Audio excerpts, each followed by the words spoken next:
Hello and welcome to Listen Up People, a podcast of the USC Suzanne Dworak-Peck School of Social Work. I am Dr. Eric Rice, Professor and Associate Dean for Research.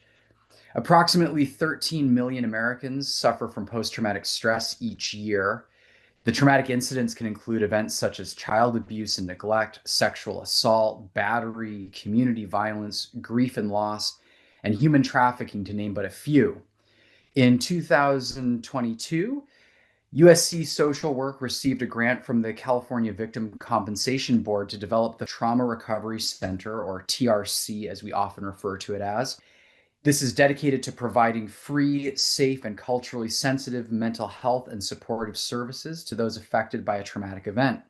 My guests today are the creators of the TRC at USC, and they strive to help individuals in the community heal from the scars from violence and trauma so survivors can live long, healthy, and productive lives. I'd like to welcome my colleagues, Dr. Ruth Supranovich, who serves as the Associate Dean for Clinical and Community Programs at the School of Social Work, and Dr. Sarah Caliboso-Soto, who is the Clinical Director for the Trauma Recovery Center and also our Telebehavioral Health Clinic. Great to have you both here with us today. Before we jump into talking about the TRC and the Telebehavioral Health Clinic, I'd love to ask a more personal question that I frequently start these podcasts off with, which is, how did you get involved in this kind of work? So maybe I'll turn to Ruth first. Was there something in your life that led you to want to work with people who are suffering from traumatic events? I think probably the turning point for me was I was a young person who had graduated with my degree in psychology, not quite sure what I was going to do with that, and was kind of drifting around doing different jobs in the service industry, and started volunteering on a suicide hotline. And somewhat oddly, I found those 4 hours a week volunteering there were my favorite time of the week. I just found it really rewarding and meaningful. And so many of the people that I talked to on that hotline had experienced all types of difficult situations, health issues, grief and loss, Sure. crime, sexual assault, child abuse, and so forth. So it wasn't too long after that I decided to pursue my master's in social work. And I was very fortunate that I had two great internships.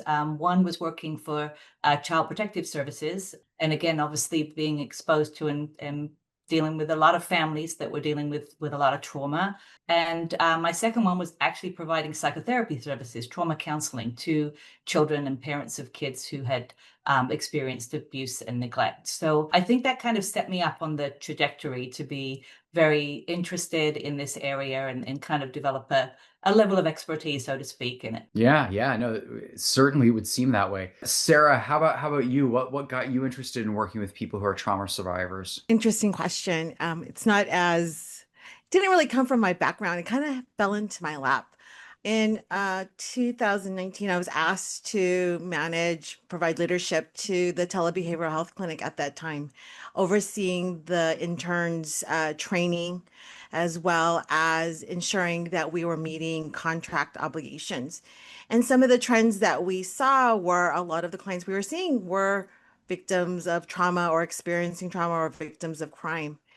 And to just cut really quickly to the pandemic happened, Ah, and we were asked to expand the capacity of the clinic, and we just so happened to run across a NOFO to provide mental health services for victims of crime.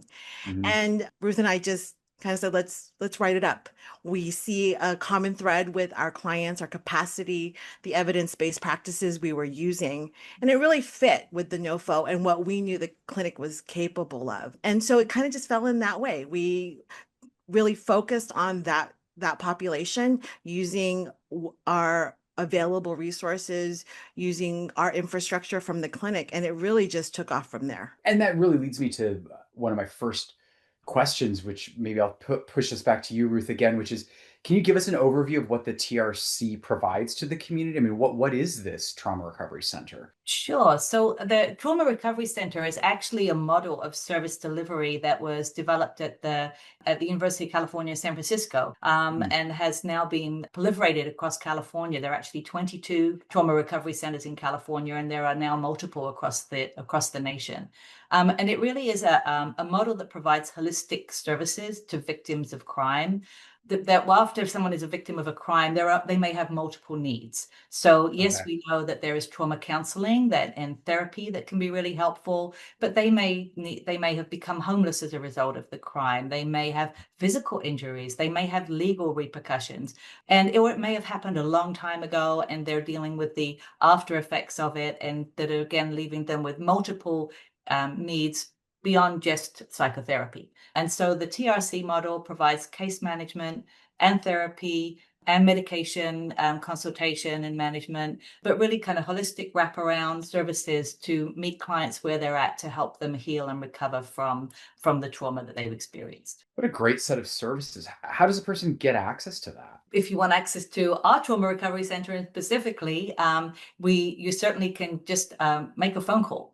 We have people that answer the phone during regular working hours, and if not, leave a message and people will call you back within 24 hours. But we also have, you can go to our website and put in a request a referral and a call back there. But similarly for trauma recovery centers, if you look those up, you may be able to find one that is in your community that maybe is a better fit for the person. One of the Sure. advantages to us coming from the telebehavioral health background is that we do provide a majority of our services virtually. So obviously, if someone's living in Los Angeles, they can come into our clinic and meet with us in person, or we can go out into the community and meet with them there. But anyone across anywhere in California can actually access our services. That reminds me of what Sarah had said about the pandemic and leaning into these telebehavioral health services. Are you seeing more of your clients coming in person or more of them come through this telebehavioral health clinic? And has there been sort of a shift in the last few years in that way? Well, we, as Sarah was just describing, we really established us during the time of the pandemic because we discovered that most of the other trauma recovery centers were kind of struggling to pivot, and we already had an established telehealth clinic. So we kind of started as a telehealth option, always because the trauma recovery model particularly says we meet clients where they're at. So if they want to meet in person, we absolutely will. But really, the majority of our services have ended up being virtual. Sometimes a client will want to come in the first time to meet us, and then they often pivot and say, the virtual is easier. So, Sure, sure. I think probably at this point, I would say probably 80% of our meetings with clients all occur virtually. Oh, Sarah says it's even more than that. Okay. So Sarah, maybe I'll pivot this to you since you're the director of the Telebehavioral Health Clinic. I mean, about how many people are you seeing, and what is the breakdown of this? I'm really curious about this post-pandemic shift in therapy Yeah, modality. I think we're probably closer to 95% of our clients are being seen virtually. Oh Like Ruth wow. said, yeah, like Ruth said, some will want to start in person and we can provide that to them as the rapport builds and the trust builds. Many of our clients will say, I want to try, or I can't make it this week. Can we try online? Can we try virtual? And once they do that virtual appointment, then they want to continue it. Like Ruth said, it's just easier. They can do it from the comforts of their home, the security of their home, and they just like it. Well, I I mean, I think hate to we've bring up found the as well. specter of traffic, but I mean, in Los Angeles, I mean, just getting from place to place is such a hassle, and I would imagine even that alone helps it out. Sorry, Ruth, I didn't mean to cut you off. No, no, not at all. Traffic is definitely a thing, as in childcare and work commitments, Sure. but also people who've been victims of crime and have had traumatic experiences often will feel safer if they can be in their own environment. And Hmm. so it may even be re-traumatizing or challenging to perhaps leave their homes or come to a part of the community that they don't know. And so it also can be a trauma-informed approach to offer clients to have their services delivered in whatever mode feels most safe and comfortable to them. That totally makes sense. I really hadn't put those pieces together. I was just thinking more about the pure convenience of being able to teleport in on a Zoom versus having to slog your way through the Los Angeles traffic, but that makes a lot of sense that people would have a comfort level of sitting in their home versus coming to some strange environment where they haven't been. Sarah, thinking about your work in the past few years with these clients, what are some of the services that they most need? I mean, obviously they're coming to you for some sort of therapy service, but what does that really mean for somebody who is coming to the TRC? Really good question, Eric. So when you think about someone who is a victim of crime, at first, or they're seeking mental health services, and that might be all they need. But as we get to know our clients, and what we've learned is our clients might have suffered a physical injury or have experienced extreme anxiety about even leaving their home. So a lot of maybe not a lot of our clients, but I would say a good portion of our clients, after they have been victimized, they stop going to work. They Mm, lose their source of income, which leads to possibly not paying the rent, not paying their car note, not paying their utilities. So what I've seen from that level, it's not just they need mental health services. When you're a victim of crime, they might need other resources like Ruth mentioned, case management. We have provided lots of resources to food resources, buying them food, helping them pay their utilities. So it's not just this sort of linear mental health. It's not just that's all they're getting. They're getting a host of other services, case management, advocacy, linkages to wrap services around them so that they can return to a sense of functionality, that mm. they can return to work and pay their bills. So that's what we're seeing. It's not just like getting mental health services, relieving some anxiety. It's a whole host of other issues that a lot of our clients are experiencing, and that we provide that help with. Sounds really complicated. It can be. Yeah, no doubt. And Ruth, I know you're really as the associate dean for clinical and community programs, you are a expert in making connections with community partners, and I would imagine that some of this complexity that Sarah was just talking about isn't all handled in-house, right? I mean, is this something that you do in partnership with other people, I would assume? Yeah, absolutely. We work across the community with other community-based organizations that are working with similar populations. We get a number of referrals, for example, from agencies that are working with victims of human trafficking, domestic violence, organizations like Volunteers of America. So those organizations often are set up to help support with some of those, basic needs. And then we'll collaborate closely with them, and then we'll provide the mental health care in collaboration with their caseworkers and with the support services that they have there. But we do get a lot of referrals coming straight from the hospitals and the ER rooms. We get a large number of referrals actually from our Los Angeles General Medical Center and the emergency room there, and the hospital violence intervention programs. So sometimes they are or aren't ready to engage in psychotherapy. So that's when we do the linkage and the connection. And actually, to be honest, it's our Masters of Social Work student interns that work in our clinic that provide a lot of the case management. And they're the ones that really become masters in this linkage. And they work across the community to find resources to support the clients so that then the therapists can, help prepare and get them ready for doing some psychotherapy. I didn't think I realized quite how much the MSW students were the workforce that drives this. Could you maybe explain how that works and who it is that actually does the work at the TRC? I'll kick it off, and then Sarah, you can jump in. Yeah. So the TRC model uses what's called a multidisciplinary team. So Okay. yes, we have LCSWs on the team. We have a psychologist, and we have a psychiatrist actually that's also available for consultation. But the primary treatment is provided by associates in social work. So these are actually all of our current employees are alumni of our program. They got their MSW through the Suzanne Dworak-Peck School of Social Work, and they applied, and we've hired them as clinicians, and they provide the majority of the psychotherapy services, and they are Got it. supervised by one of our faculty who is an LCSW with a lot of experience in this area of treatment and care. And then we also have MSW interns that are currently in the program, and they do their internship, their practicum placement with us at the TRC.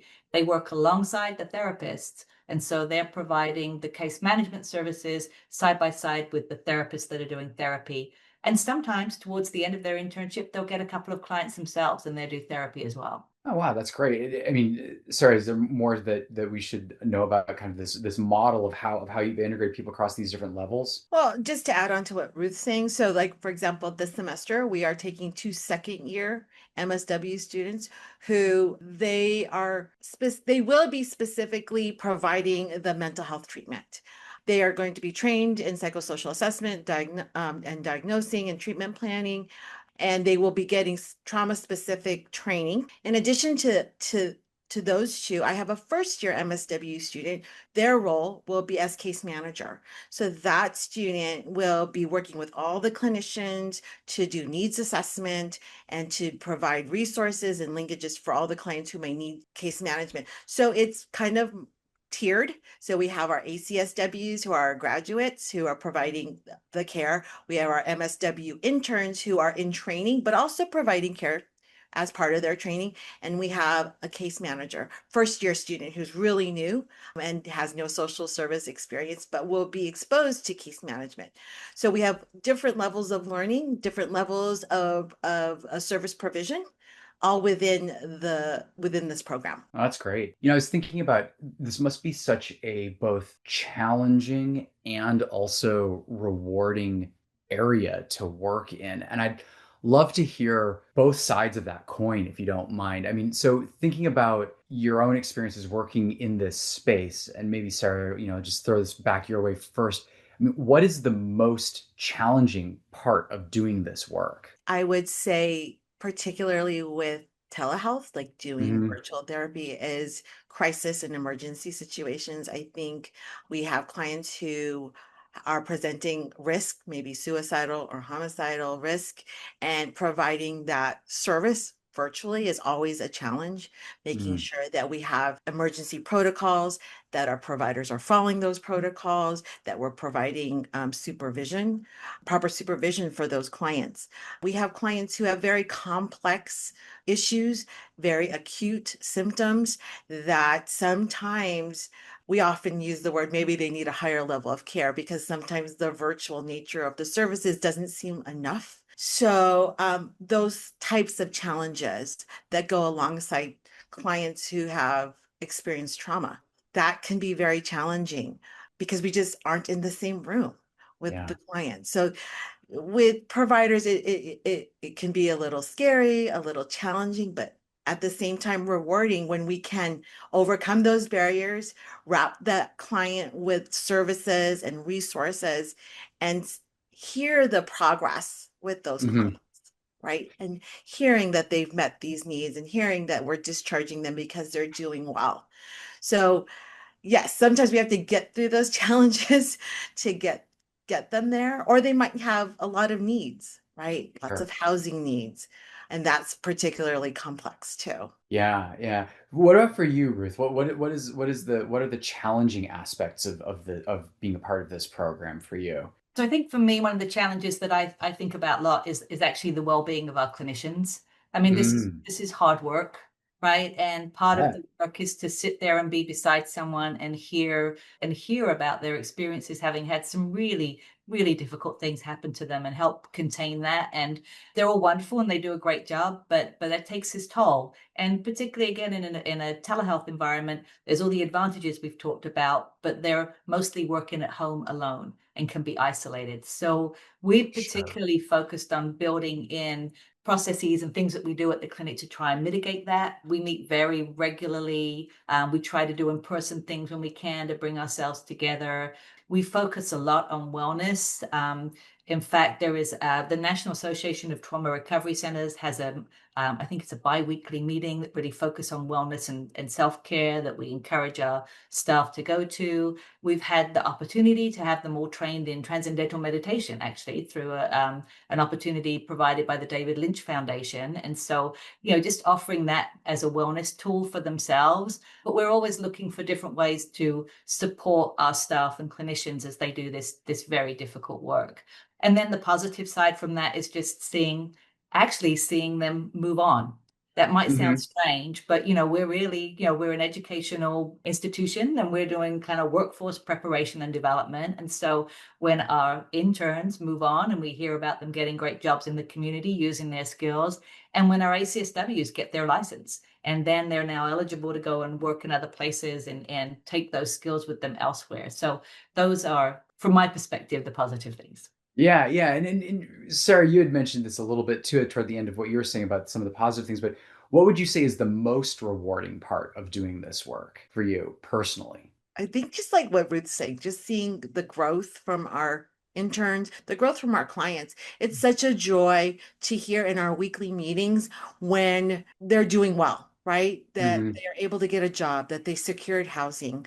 I think that is so inspiring for me that we're doing really good work just to hear that. One of the things we always ask, well, I try to prompt our providers is like, what's going well? Like, let's hear Hmm. good news. So, because we often will hear, the challenging clients, the what's difficult this week, or the difficulties they're experiencing with their clients. But we want to focus on the strengths and the work that we are accomplishing. And we know that this work sometimes growth and accomplishments take a long time.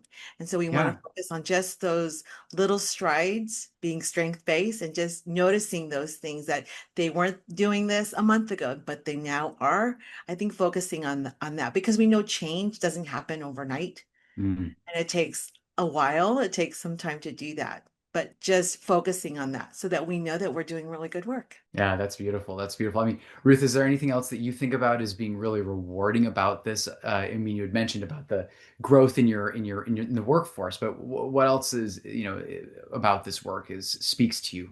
The outcomes for our clients. And I have the opportunity to sit in on our weekly multidisciplinary team meeting and I get to hear the stories. And I think sometimes being administrator, I'm a little bit far from that. So it's really nice to be there and hear.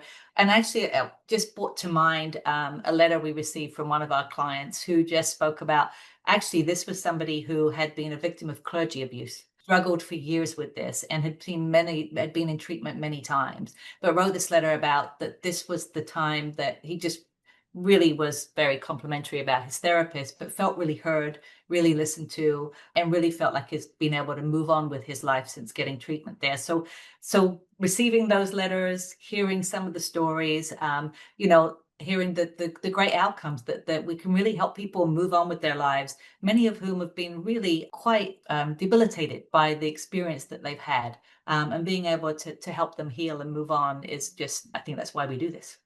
I'm wondering for the sake of our audience who probably doesn't know much about the TRC, I mean, what's the scale of this work? I mean, you're talking really about the personal impact that you have on individuals' lives, but are we talking about, a couple dozen people that you see every year? I mean, what's the I honestly actually I don't know. I mean, I'm part of the same institution as you all, but I don't know how many folks you see. Sure, I can answer that, Eric. So this Yeah. past fiscal year 24-25, we served 204 victims. Wow. The year before that, we served 171. And the year before that, we served 69. We're growing in our capacity. The more we see ourselves expanding, using MSW students, right, having Mhm. them practice, learn as a training environment, but also serving the community. Yeah. We're having our processes and protocols refined, and I feel like we're a well-oiled machine. We have learned every year. We learn. We reflect on our practices. We try to serve as many as we can, increasing that also as our numbers demonstrate. We are able to increase it. We have not changed our staffing pattern whatsoever, but you see that we are able to see more clients. We hope to serve even more this year, given our two new MSW interns coming on board and our case manager. That's great. I mean, I mean, honestly, that's a big practice. if you think about it as a practice, right? And this is a which it is in many regards. Do you have goals for, how you see this program moving forward in the future? I mean, I know you sort of mentioned that you want to see it grow in terms of, having a few more people involved as in the educational programs and more clients that you reach, but is there a vision for where this is going to go in the future? Maybe I'll turn this to Ruth first, and then Sarah, you can add to this as well. Yeah, I mean, I think our vision is really being to see where are there gaps or needs in the community, and populations or types of services that it's important Mm, for our growing professional social workers to learn and know about. And so if we can combine those two. So since we actually opened the Trauma Recovery Center, we've been fortunate to be able to secure a couple of other funding sources that focus on particular populations that have experienced trauma.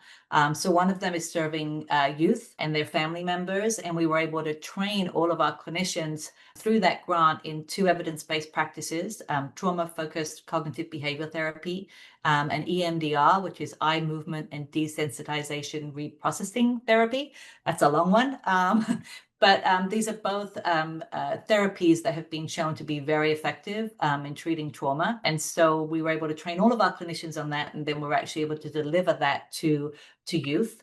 And yeah. then we have another one in partnership with a refugee resettlement agency here in Los Oh, Angeles, wow. and we're providing trauma treatment to refugees. So we've been able to grow in those two areas where there is great need. And so I think that's what our vision is, to continue to be, scanning the environment for where is the need, what are the population and service need, and how are we the position to be able to support and help with that, with our particular combination of being in a teaching institution, an educational institution, and having this focus on telehealth. Sarah, anything else to add to that? Yeah, I just wanted to add on to what Ruth was saying, which was really leaning into our strength. I always say our strength is the telebehavioral health, and Hmm. our infrastructure, our training in that area. It's while it was introduced like, more commonplace because of the pandemic, it's still not accepted everywhere, right? So it is a practice that we like to lean into. We like to promote as part of what we do. We just feel that it increases accessibility. It fills in gaps for others who might not want to go into a building, and just provides another option for clients. So cool. I mean, I'm so excited to hear about the needs that you're filling in the community and the innovative ways that you're approaching this. It's been so much fun to talk with you about this. I could keep talking with you about this for a very long time, but I think we're just about out of time. So I want to just give you a moment before we wrap things up to maybe comment on, is there anything else that you think about either the folks that you work with or the services that you offer that you would like to share with our listeners that you haven't had an opportunity to share with them yet that would be illuminating? And maybe I'll turn to Sarah first, and then Ruth, you can close us out. I think one thing about working in trauma, and maybe everyone should know that's looking to do this type of work, it's trauma work is not just an end result, right? It's not just a one sort of solution. It's a whole way of working with an individual and teaching them how to integrate what has happened to them in their life. It's not just Mhm. like you're going to resolve this trauma and you're going to move on. It's really a much bigger picture. It's like, how has the trauma impacted their life, and how do they integrate that experience, the things they've learned in therapy, for the rest of their life, right? Not just like getting to a point where they have forgotten it or they have processed it. It's more Right. of a different way of looking at it. Being an agency or a provider that is trauma informed and knows that, I think, is really important for people to know when doing this type of work. Ruth? So yeah, I'm going to go back to like the social work perspective, right? We've been talking a lot about Great.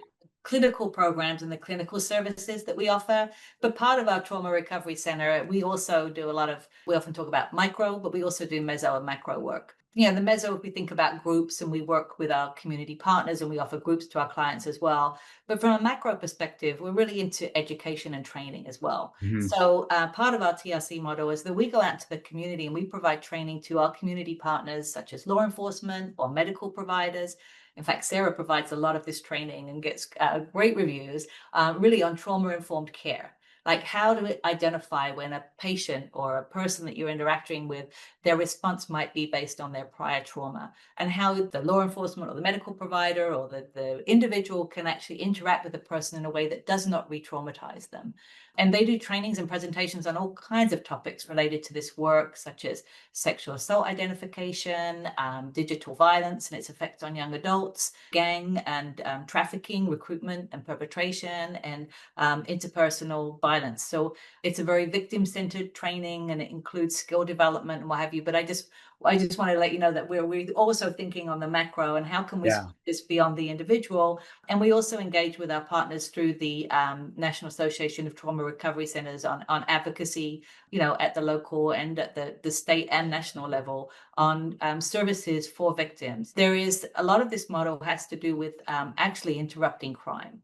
There's that saying, and I think I've heard it from Homeboy Industries and Father Greg Boyle, where he says, hurt people, and heal people. I mean, a lot of victims of crime, they may go on to perpetrate crime, they may go on to be victims over and over again. And so being able to interrupt that cycle and start the cycle of healing is something that we try to do across all levels of integrated social work practice. That's amazing. That's amazing. What inspiring work. I'm so happy to have gotten the chance to spend some time chatting with you both about this. Thank you so much, Ruth. Thank you so much, Sarah, for joining such a great, lively, inspired discussion. I just want to say to our listeners that if you want to learn more about or refer somebody to the Trauma Recovery Center, you can go to our website, which is dworak-peck.usc.edu/TRC. And if you have questions for the guests on our show, or you want to support our transformative research and programs, you can email us at Listen.Up.People@usc.edu. And thank you both once again very much. It's been just such a pleasure. Thank you, Eric. Thank you.